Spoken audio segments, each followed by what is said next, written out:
All right, we are here with the cast of American Dad. Please introduce yourselves. I am Scott Grimes. That's pointing my ass. I was going to say that, but I'll pick Wendy Shaw then.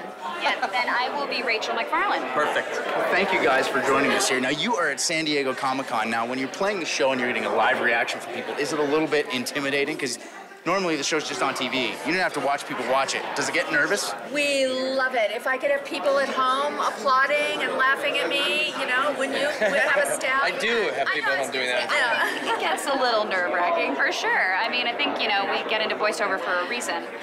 Yeah. I was going to say, like, it sounds... 5,000 people, and it's like, oh my God, yeah. I've been reading that Seth MacFarlane, he was rated as one of the smartest people in all of Hollywood. Come on. It was true. This is his sister, hasn't it? Absolutely. Sister. I know. All right. Now...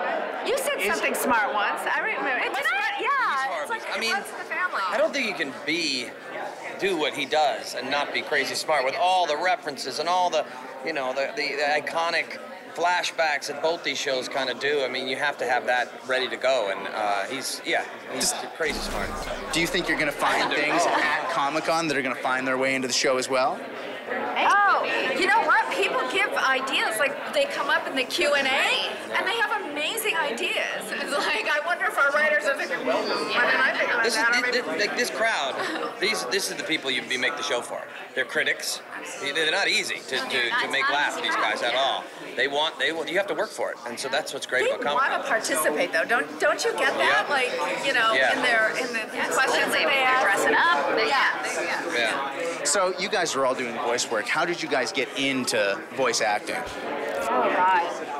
I was never a voice actress. I was always on camera. So were you? Yeah, I was right? never voices. Yeah. I got into it through Seth, really. Me too. We were friends, and he said, "We on audition for the show?" I said, "Sure," and I got it. I know, same thing. It was, I don't even know how many years ago, he said, hey, come out to LA and do a Family Guy table read. Do me a favor, and I did it. And he wasn't trying to sleep with you either, because you're his sister. Right? That's the crazy part. He said, I think you'd be good at this. And Well, I know in years past people asked you, oh, well, you're a sister, so that's why you got the job. But apparently it's not so. It's She went completely the opposite, because it's true. He's not going to sleep with me, so it's really hard. I really have to work for the jobs I get. So when you saw American Dad coming out, was this like a natural progression from something like The Family Guy, where it just gets even more out there in left field? Yeah, but I just remember this excitement, you know, having, you know, been friends with Seth when Family Guy unfortunately got canceled that time. Yeah. He was coming up with a new idea for a show. Yep. It was crazy exciting because, wow, from the creative Family Guy's coming this new show. And then luckily, the crowd, the fans brought Family Guy back, and now he has American two Dad shows. So it was, well, yeah, and so it was like, I'd heard the rumors of like a new show coming from Seth. So we were, the characters have changed over the years. And there's a fourth one coming. Wait a second, are you allowed to say Oh my that? God, there is. That's right. Now, a show like American Dad is really just a farce and a statement about the world. Do you find sometimes people aren't picking up on that message and you're trying to fight for them to actually listen to what's being said underneath what's being said? I think, honestly, our fans are smart enough that they do pick up on it. I really do. I mean, most of the times when we do events like this, people are remembering so much more about the episodes than we even remember, and I really think they pick up on the subtleties. I think we have a smart audience. Having done so much with the show, how do you decide what can't be lampooned and what can be? Well, that's an interesting line I think they tell every week, right? I mean, they're just, you know, obviously if there's been a recent natural disaster, they're not going to touch that. You know what I mean? There definitely is a line that they won't cross, but I mean, it's yeah. There's someone at every read-through that sits there and I think timing has a lot to do with it. You know, like, I mean, there's certain disasters that, you know, we can look back and laugh now. No, I'm kidding. I'm kidding.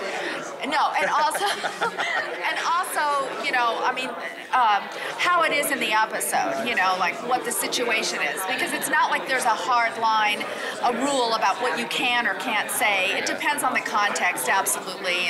And there's a fine line between a funny homage and actually making fun of something. And that's what makes these writers and creators so smart. Yeah.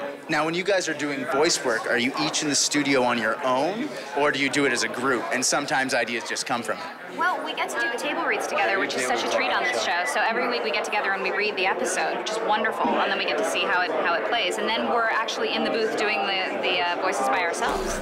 Can you guys give us some teases for next season? Like some Easter eggs, maybe like in code form, Big Latin perhaps? Yeah? there's a big Haley Jeff thing That's, yeah. Well, yeah, but that's season 7, Yeah, right? I do know there's something coming up where Steve is a virgin and he can't get a girlfriend, and Stan, his father, creates an avatar of a sexy girl, and he runs the avatar. So really, he's having sex with his father. There you go. There you What do you think of that go. one? Well, we're going to end on that note. Like, Yeah. father-son relationships is how we like to end things in Canada.